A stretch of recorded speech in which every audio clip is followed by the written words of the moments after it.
Hello रागिणी. हाँ वहिनी बोला, कशा आहात? आणि देवयानीची तब्येत कशी आहे? तेच तर सांगायला फोन केलाय आम्ही तुला. देवयानीला डॉक्टरांनी घरी न्यायची परवानगी दिली आहे आणि आज देवयानी राजेश शिर्केंच्या महालात गृहप्रवेश करणार आहे. साईमा मोठ्या थाटामाटात हा सोहळा करणार आहेत. खरंच वहिनी, साईमा देवयानीचा गृहप्रवेश करणार आहे? ही खरंच आनंदाची बातमी आहे. साईमाने देवयानीचा सून म्हणून स्वीकार केला, ही खरंच भाग्याची गोष्ट आहे वहिनी. रागिणी, तुझ्या भावना कळतात का आम्हाला? तुझ्याही आयुष्यात हा भाग्याचा दिवस नक्की आहे. आम्ही तो आणू. विश्वास ठेव आमच्यावर. रागिणी, आम्ही तुला आणि नील भैयांना इथे महालात बोलवण्यासाठी फोन केला होता. रागिणी, आज इतका आनंदाचा दिवस आहे आणि हा आनंद तुम्ही दोघं इथे असल्याशिवाय पूर्ण होऊ शकत नाही का? त्यामुळे आता कुठलाही विचार न करता ताबडतोब इकडे या दोघं जण. वहिनी, नील इथे नाहीये आणि आम्हाला यायला खरंच आवडलं असतं, पण साईमा. त्यांची नको काळजी करूस तू.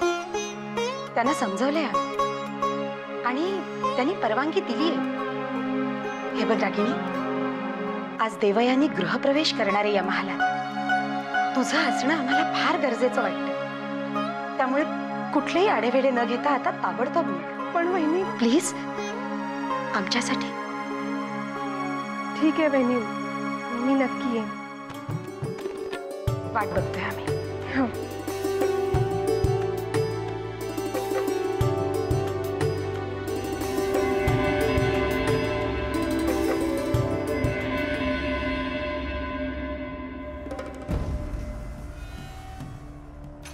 बाहेर निघालात? हो, काही काम होतं का? एक विनंती करायची होती आपल्याला. आज घरी थांबलात तर नाही चालणार का? आज देऊ घरी येणार आहे. घरच्या सगळ्यांनी तिचं स्वागत थाटात करायचं ठरवलंय. अशा वेळेला तुमचं घरी असणं फार महत्वाचं वाटतं आम्हाला. आमच्या थांबण्याने तुमच्या स्वागत समारंभात काही विशेष फरक पडेल असं आम्हाला वाटत नाही आणि आम्हाला खोटा आनंद व्यक्त करता येत नाही. तुमच्या अशा वागण्याने विक्रम भाऊजी दुखावतील. तुमच्या दोघांमधला दुरावा असाच वाढत जाईल आणि त्याची परिणिती सुखात नाही होणार. का असं वागताय तुम्ही? साईमांनी स्वीकार केलाय देवयानीचा. सगळं सुखात आनंदात घडतंय. मग तुम्ही का नाही आपला राग विसरू शकत? का नाही मोठ्या मनाने देवयानीचा स्वीकार करू शकत? आम्ही तुम्हाला यापूर्वीच सांगितलंय, साईमांनी जरी देवयानीचा स्वीकार केला असला तरी आम्ही केलेला नाही. निदान या जन्मात तरी नाही. देवयानीच्या स्वभावावर साईमा भाळल्या, आम्ही नाही. हे असंच किती दिवस चालणार? कितीही केलं देवयानीने या घरासाठी तरी तुमच्या मनात तिला कधीच जागा मिळणार नाही. हे कधीच थांबणार नाहीये करणवीर राजे. आमचा मान सन्मान आणि आमची प्रतिष्ठा यांना ज्याच्यापासून धोका आहे त्याच्यापासून आम्ही 4 हात दूरच राहतो. आणि तरी जर कोणी आमच्या स्वाभिमानाला धक्का लावायचा प्रयत्न केला तर आम्ही त्याला कधीही माफ केलेलं नाही आणि करणारही नाही. हो, मान सन्मान प्रतिष्ठा अहंकार याच गोष्टी फक्त महत्वाच्या आहेत ना तुमच्यासाठी? घरातली माणसं, त्यांची मनं ही कवडी मोलाची आहेत. यांची तुम्हाला काय किंमत? आम्ही आपला उगीच प्रयत्न करत असतो. तुम्हाला उशीर होतोय. देवयानीच्या स्वागताची तयारी करायची आहे ना तुम्हाला? आम्हालाही निघायचंय. उगाच आनंदाच्या क्षणी आमच्यामुळे काही वाईट नको घडायला.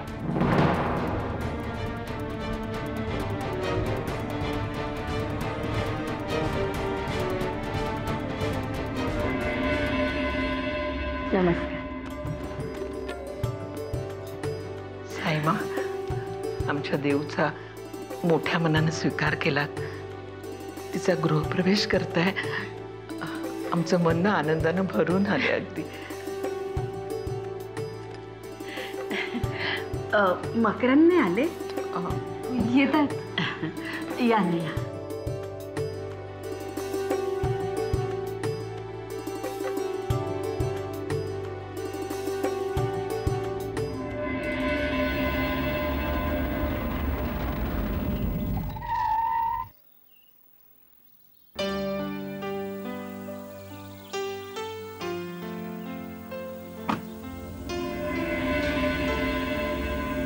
विक्रम, तू सांगणारस का मला काय झालंय?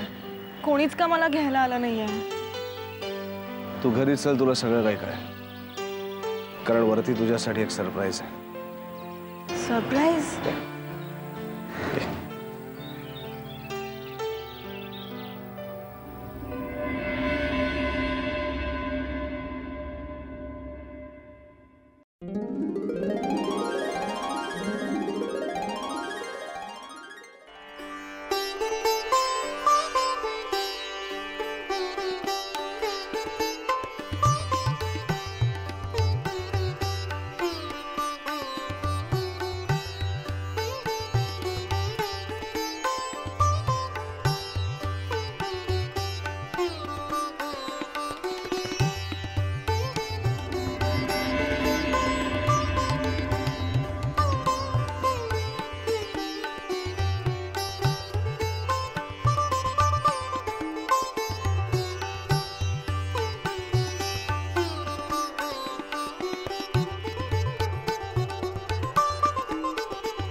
जनी ते माप तिथं ठेव.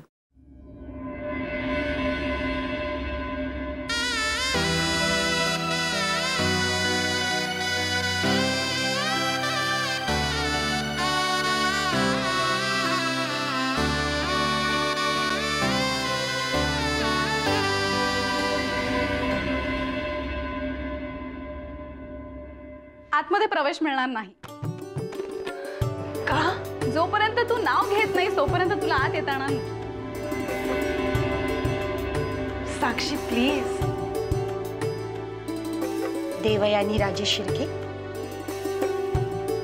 आज नाव घेतल्याशिवाय सुटका नाहीये.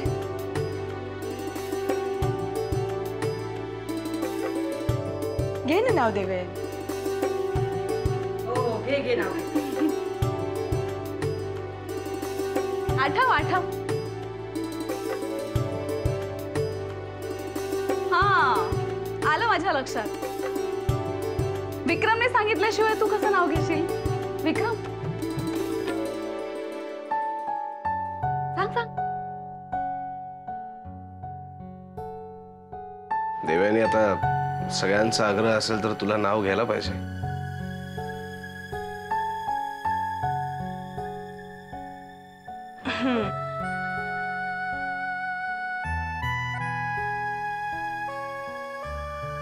आठवते. आठव आठव.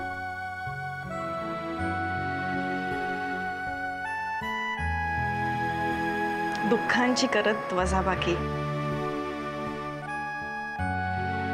बेरीज करत सुखांची. विक्रमच्या साथीने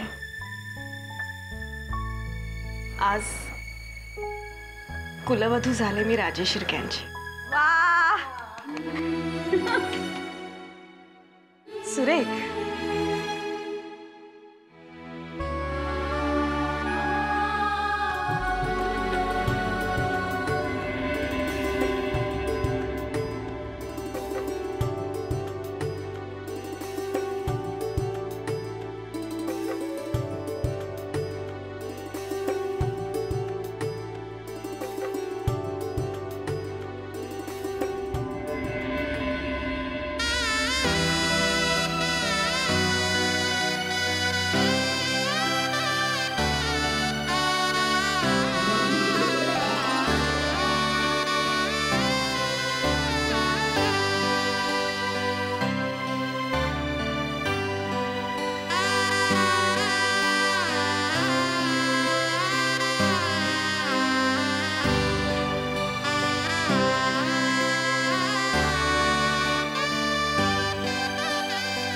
देवयानी, आजपासून तू राजेश शिर्क्यांची कुलवधू झालीस.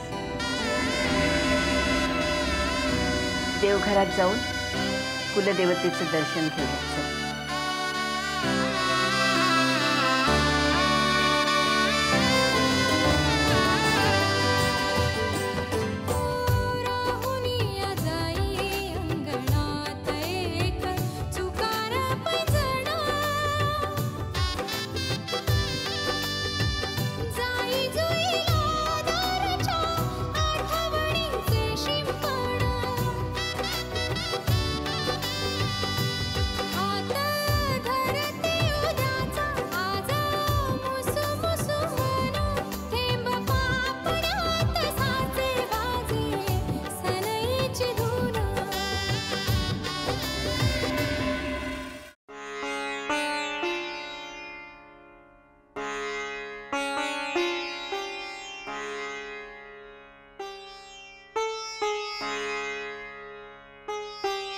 देवयानी, या राजेश शिर्के घराण्याच्या खानदानी बांगड्या आहेत. या आम्हाला आमच्या सासूमा साहेबांनी दिलेल्या होत्या. या बांगड्या म्हणजे राजेश शिर्के घराण्याचं मान, प्रतिष्ठा आणि मर्यादांचं प्रतीक आहे.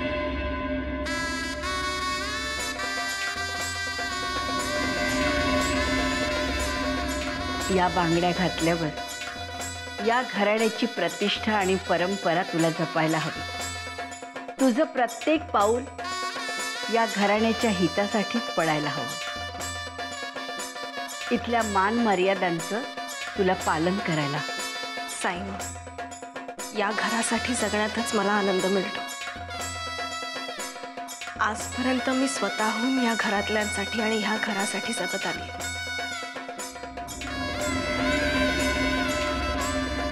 त्यांच्या सुखातच माझं सुख मानत आली आहे. आज तुम्ही मला या कर्तव्यात बांधलंय. विश्वास ठेवा माझ्यावर. माझ्या कर्तव्यात मी कधीही कमी पडणार नाही.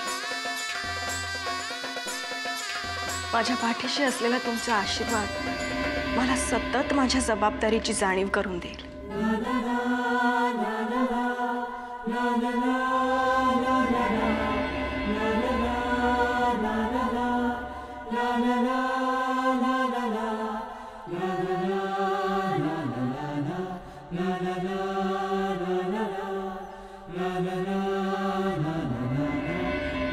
कसा वाटला सोहळा? खुश आहात ना तुम्ही?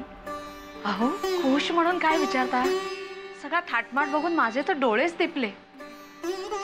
खरंच दृष्ट लागण्यासारखं सासर मिळालंय माझ्या मुलीला. तुमच्यासारखी प्रेमळ सासू, लहान बहिणीसारखी देवला वागवणारी तिची जाऊ, भैयासाहेब, विक्रम सगळ्यांनीच तिला समजून घेतलं, या घरातलंच मानलं. याबद्दल मी सगळ्यांचे कसे आणि किती आभार मानू तेच कळत नाहीये मला. आभार आमचे कसले मानता? देवाचे आभार माना. त्याच्याच कृपेमुळे देवयानी आणि बाळ सुखरूप आहे. खरंच भाग्यवान देव आणि गुणाची सुद्धा आहे. देवयानीची आई साईमांनी सुद्धा देवयानीसाठी खूप कडक व्रत केलं होतं. आता ती तुमचीच लेक झाली. इतके दिवस माझ्याकडून होईल तितके चांगले संस्कार मी तिच्यावर केले. यापुढे सुद्धा तिच्याकडनं काही चुकलं मागलं तर तिला समजून घ्या, तिची चूक पदरात घ्या. देवयानीला खूप चांगले संस्कार दिलेत तुम्ही. तिने या घराला घरपण दिलंय. तिने नेहमी सगळ्यांचा विचार केला. घरातल्या सर्वांचा आदर करणं, त्यांची काळजी घेणं, त्यांच्याशी प्रेमानं वागणं, हे सगळं चांगल्या संस्कारामुळेच घडतं. हे काय देवची आई? अहो, देवची कुठलीच काळजी करू नका हो तुम्ही. साईमांनी स्वीकारले देवला. आता बघा, या घरात देवला फक्त भरभरून प्रेमच मिळणार आहे. फक्त खरंच मला आता माझ्या देऊची कुठलीच चिंता राहिली नाही. तुमच्यासारखी प्रेमळ मोठ्या मनाची माणसं तिला मिळाली, हे माझं केवढं भाग्य आहे. मला याच्यापेक्षा दुसरं काय हवं होतं आणखी? आज आपलं स्वप्न खऱ्या अर्थाने पूर्ण झालं देवयानी. तुझं स्वप्न पूर्ण झालं. खूप त्रास सहन केलास तू, खूप अपमान सहन केलेस. ज्या देवघरात तुला यायला सुद्धा मनाई केली होती त्याच देवघरात उभं राहून साईमांनी तुझा राजे शिर्केंची कुलवधू म्हणून स्वीकार केलास. आम्हाला तुझा खूप अभिमान वाटतोय आज, खूप अभिमान वाटतोय. तू माझ्या सोबत होतास ना. तुझा माझ्यावर विश्वास होता म्हणूनच हे